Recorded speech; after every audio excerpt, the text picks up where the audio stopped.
My mother showed up with pearls and perfume, carrying a notepad of ideas like she owned the place. I listened quietly, but the decision I'd already made would end everything. The night my restaurant opened was supposed to be the best night of my life, but instead, it turned into something I'll never forget for the worst reasons. I'd been building toward this moment for 2 long years. Every dime I saved, every sleepless night in some sweltering back kitchen where the air smelled like grease and burned onions, every catering gig where I carried trays until my hands went numb, this was it. No loans. No investors. Just me. I lived small, sacrificed everything, and poured all of myself into this place. My dream. And I wanted to share it with the people I thought would always be in my corner, my family. I didn't grow up with much, but I always believed we were rich in love. That's why I reserved 23 seats just for them, parents, aunts, uncles, cousins, and of course, my brother Ryan. I placed their name cards myself. I made sure no one had an excuse not to come, covered food, drinks, even rides if they needed it. This wasn't just a restaurant opening. It was a thank you. My way of saying, look, I made it. And I couldn't have done it without you. That morning, I dropped a message in the family group chat, tonight's the night. Everything I've worked for, it won't mean the same without you. Mom replied almost instantly with a long, proud message full of heart emojis. Everyone else chimed in casually, like it was all good. I had no reason to doubt them.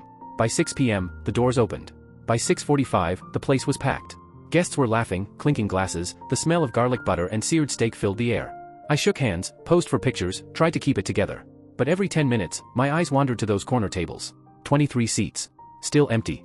7:15 came and went. I told myself maybe they were just running late. Maybe they all wanted to surprise me with a grand entrance.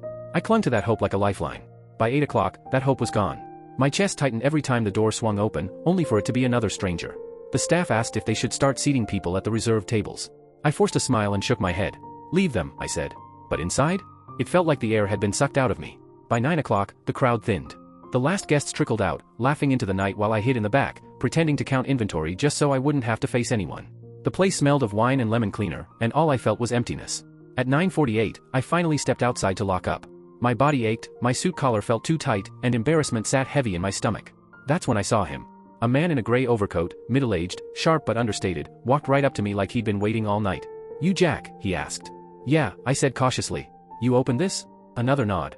He reached out his hand, firm, steady. Good work. Real good. I've been watching you build this place quietly. We're looking to invest. Serious backing. 6 figures, if you're interested. Call me tomorrow. He handed me a card and walked away without another word. I just stood there, staring at nothing, the cold night air stinging my face. I hadn't even looked at the card yet when my phone buzzed in my pocket. I pulled it out, 89 missed calls. All from Mom. Not one text. And that's when I knew. They hadn't been stuck. They hadn't been busy. Every last one of them was at Ryan's poker night.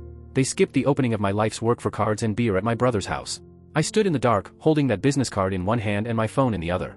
And right there, before I even shut off the lights, I made myself a promise. I'd hear what they had to say, but this time, I was done pretending their absence didn't mean something.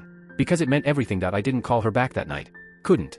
My body was running on fumes, and my head was spinning in that quiet, heavy way where nothing feels real. Instead, I just stayed at the restaurant. Sat alone in my office with the lights off, listening to the hum of the cooler and the faint rumble of traffic outside. It was like the whole world was still moving, but I was stuck in place. Eventually, I stretched out on the leather bench in the hallway. It wasn't sleep, I didn't dream, I didn't rest. It was just this empty, weightless nothingness. When my eyes finally opened again, the sun was already high. Past 9 a.m. My phone was dead. I plugged it in behind the bar and went to make coffee, but even the machine betrayed me. The smell of burned espresso from the night before clung to it, bitter and sour. I just stood there staring at it, and that's when something in me shifted. The disappointment stopped being this raw, bleeding wound. It started to harden into something else. Not quite anger yet, more like clarity. When the screen lit back up, the wall of missed calls nearly blinded me. Mom. Ryan. 2 cousins. Even a voicemail from my aunt. I didn't check a single one. I only called one person back, Mom. She answered on the first ring, like she'd been gripping the phone all night. But she didn't start with, I'm sorry. She didn't even ask how it went. She jumped straight into her story. Said they'd all been at Ryan's house because he promised he'd stream my opening on his TV, so everyone could support me from home. Support, from home. Then, she admitted, it turned into poker night. Laughter, cards, drinks, they got carried away. She said it so casually, like it was nothing. Meanwhile, I was gripping the bar counter so hard my knuckles turned white, thinking how easily they had turned the biggest night of my life into just another Friday hangout. Then her voice cracked. She started crying, saying they all felt terrible, that they wanted to make it up to me. They'd come by that evening with a cake, maybe take pictures, post something nice online so everyone would see they were proud. I told her, yeah, sure. Let me know when. And then I didn't show. I didn't even unlock the door that night. I let them stand outside with their sheet cake and plastic forks, waiting. Wondering. The next day, around noon, I was scrubbing down a counter when Martin, my parents' neighbor, strolled in. Retired guy, always knows everybody's business, never apologizes for it. He grinned like he was holding on to some big secret. Congratulated me on landing the investor. Said he saw the whole thing from across the street while walking his dog. He even heard the handshake deal. I told him straight up, nothing's confirmed, it's private, don't say a word. Martin nodded solemnly, swore he'd keep it under wraps, then asked if I'd name a dish after his dog. 2 hours later, my cousin Jessica texted me, heard about the investor. That's amazing. So happy for you, smiley face. 5 minutes after that, Ryan called. I ignored it. He texted right after, let's talk. We've got ideas. This could be big for all of us. That line got stuck in my head. For all of us. Suddenly, my dream was their dream. Suddenly, now that there might be money on the table, it wasn't just mine anymore. It was a family project. A weak situation. The texts poured in all day. My aunt suggesting monthly family tasting nights. My uncle asking if I'd considered franchising. A cousin asking about job openings, just in case she needed a change of pace. Not one person mentioned poker night. Not one person said, we should have been there. I didn't respond to a single one of them. Instead, I opened a blank spreadsheet on my laptop. But it wasn't a menu. It wasn't a staff schedule. I started writing down names, comments, every single person who hadn't shown up when it mattered. I wasn't angry. I wasn't even sad anymore. I was just done pretending. Done acting like we were still the same people. Because deep down, I already knew what I had to do next. And trust me, it wasn't going to be pretty. They started circling in like vultures, one by one. Not all at once, not loudly, just slowly, quietly, pretending like nothing had happened. The first to show was my Aunt Karen. She popped in the next afternoon, arms full like she was coming to a potluck. A bottle of wine, 2 pies from the bakery near her house. She smiled like she just happened to be in the neighborhood. No mention of poker night. No question about how the opening went. Just a quick, this place looks amazing, you must be so proud. Then she slid in the ask. Have you thought about adding brunch? Oh, and my neighbor's daughter is looking for work. She's really responsible, loves food. I asked how old she was. Just turned 16, Karen said proudly. I told her flat out, we weren't hiring. Too young, too green. She lingered anyway, sipping on her own words for another 10 minutes before leaving the pies on the counter. Coconut cream and banana. 2 flavors I don't eat. Right before walking out, she tossed one last line over her shoulder, just remember who's always been there for you. I stood there staring at those pies long after she was gone, and all I could think was, always been there for me? Really? 2 days later, Ryan showed up. No call. No text. He just walked in like he owned the place. He pulled me into one of those long hugs that feels more like a trap, slapped me on the back, and said how proud he was. I stayed behind the counter, polishing a tray of glasses that were already spotless. Then he launched in. Investor talk. 6-figure deal. Expansion possibilities. Another location by next year. I didn't confirm. Didn't deny. Just let him spin the dream out loud. That's when he pivoted. Told me he and his wife were looking at buying a bigger place. 2 stories, big backyard, near a good school. But the rates? Brutal. Then he looked me dead in the eye. You know, if we go in on this together, I could handle all the expansion stuff. You could just focus on food. We'd both win. I didn't say a word for a full minute. Just stared at him. He kept talking anyway, legacy, partnership, family empire, all those shiny words that mean nothing when they come from his mouth. Finally, I told him I'd think about it. He left grinning like he'd already closed the deal. That night, I stayed late again. In the back room, I pulled open the drawer where I'd stuffed the name cards from opening night. Every single one of them. Neat black print, waiting on tables they never sat at. Ryan. Mom. Karen. Uncle Ed. All the ghosts of people who should have been there. My phone buzzed. Martin again. He said he was just checking in. Asked if he could bring his book club next week. Then he slipped in another detail. My mom was talking about hosting a big family dinner at the restaurant. Invite everyone. Take photos. Post online. Make it a whole community thing. I didn't reply. By the end of that week, 3 more relatives stopped by. One wanted me to cater her daughter's sweet 16 as a gift from the family. Another pitched her husband's craft beer for my menu. A third hinted at future collaborations. Not one of them said sorry. Not one even whispered the words poker night. They just smiled, dreamed out loud, and made plans for my restaurant like it was theirs. So I listened. I nodded. I let them build their castles in the sky. Because I already knew exactly what I was going to do. I wasn't going to scream. I wasn't going to call them out. I wasn't even going to demand an apology. No. I was going to let them believe, let them weave their little fantasy until it felt real. And then, I'd be the one to shatter it. 2 weeks after the opening, I walked in and found my mom parked at table 6 like she'd rented it for the month. Coat draped over the chair, purse on the table, saucer ring from a coffee already forming like she owned the place. She'd never once come by during construction, not even to peek through the dusty windows, but now she had her elbows on my table and was beaming at me like it was her favorite Sunday ritual. She waved me over the way you wave a server, not a son. I sat down. The place smelled of lemon cleaner and last night's wine. Sunlight cut a thin rectangle across the floor. Mom smiled and then, this is not a joke, pulled a spiral-bound notepad out of her bag. Real paper, margin lines, a biro she tapped like she was about to run a board meeting.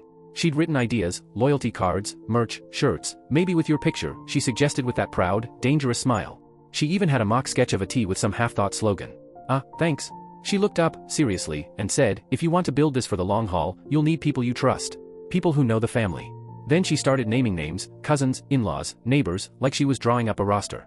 "Keep it in the family," she said, fingers tapping the page as if the idea were already inked in stone. I didn't argue. I didn't laugh. I just nodded and tried to feel the pulse of the place under my palms.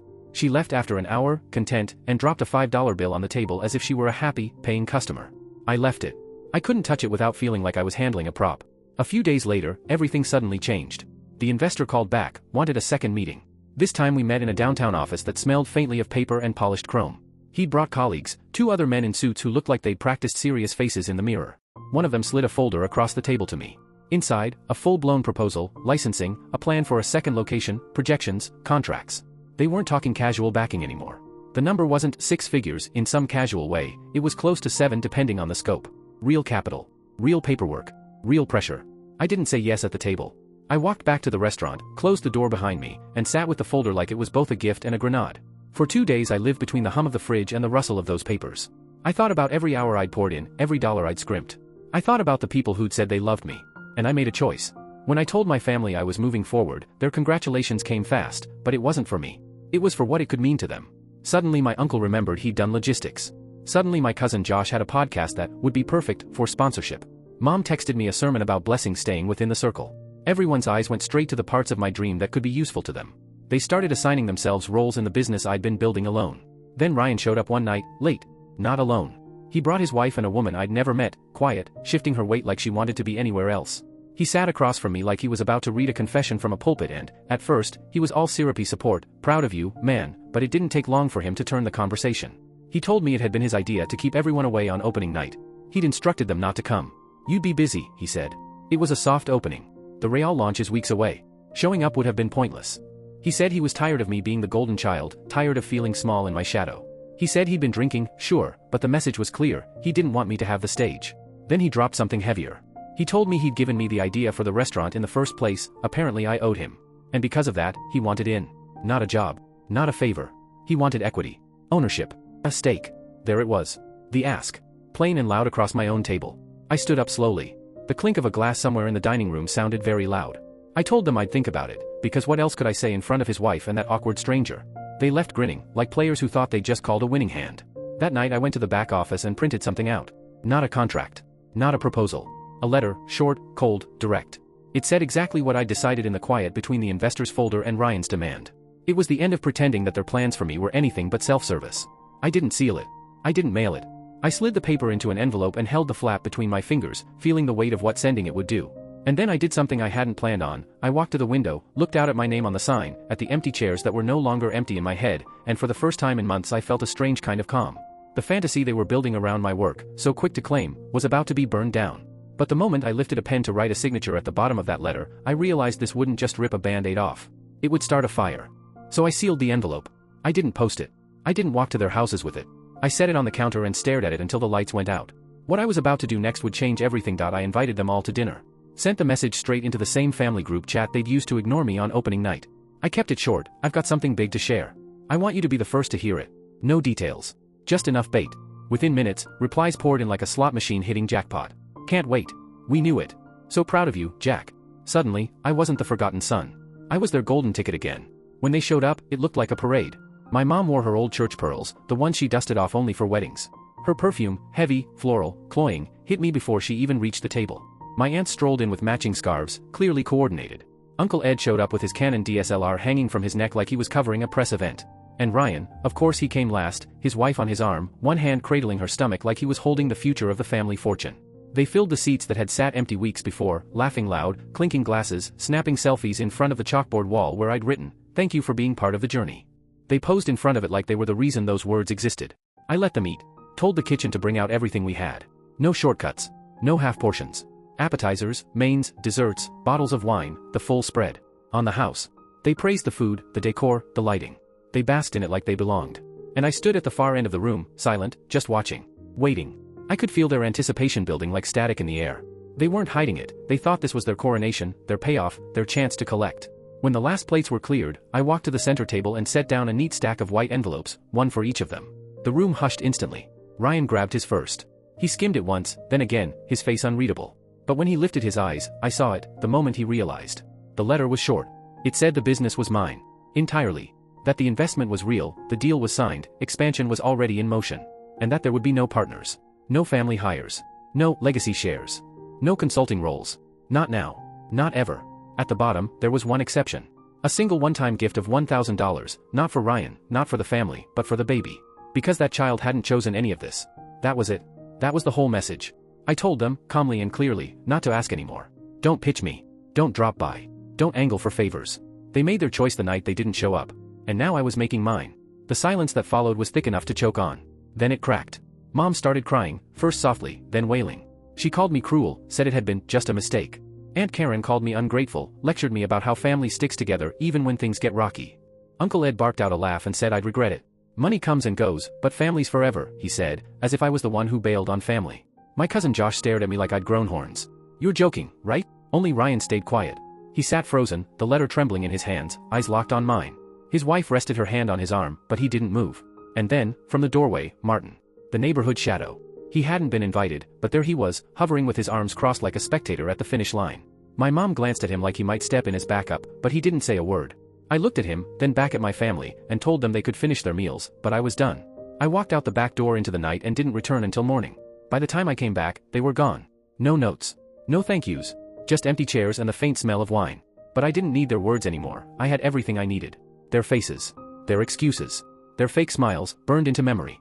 And when the money came in, the real money, not promises or pipe dreams, I knew exactly what to do next.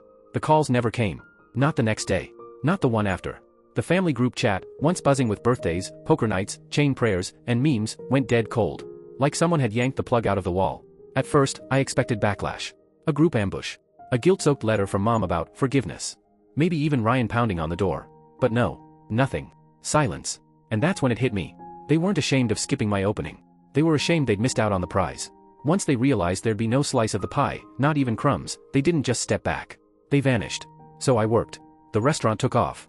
Locals, foodies, tourists, it didn't matter, word spread fast. The investor followed through quicker than I imagined. By the end of the quarter, a second location was open. Then a third. I promoted from within. My old line cook, the guy who once crashed on his buddy's couch just to make morning prep, took over as head chef. My first delivery driver, who pedaled through blizzards on a bike to cover shifts, now runs operations at the new spot. Real loyalty. Real family. The kind you earn, not the kind you're born into. Then one day, a plain envelope showed up. No stamp. No return address. Dropped off by hand. I knew the handwriting before I even opened it, Mom's. Inside was a photograph. Me and Ryan, maybe 7 or 8, sitting on the front steps of our old house, dirt-streaked, grinning, ice cream dripping down our arms. A memory I'd forgotten until it stared back at me. On the back, taped in her shaky hand, a note, "Don't forget where you came from." No apology. No explanation. Just a fishing line of nostalgia tossed into the water, hoping I'd bite. I didn't. I sat with it a while, then filed it away. Not ripped. Not burned. Just put away. Because I didn't need to prove anything anymore. What I'd built stood on its own, with or without them. A few weeks later, word drifted in from old neighbors. Ryan's wife had lost her job. Their mortgage had jumped. They were struggling. Mom, meanwhile, was telling anyone who'd listen that money had changed me. I didn't call. Didn't gloat. I just kept moving. Because the truth is, I never built any of this to outshine them. I never wanted to be above them. I just wanted to matter to them. But I finally learned. I don't need to. And in the silence they left behind, I didn't find loneliness. I found peace. And every second of it, I earned.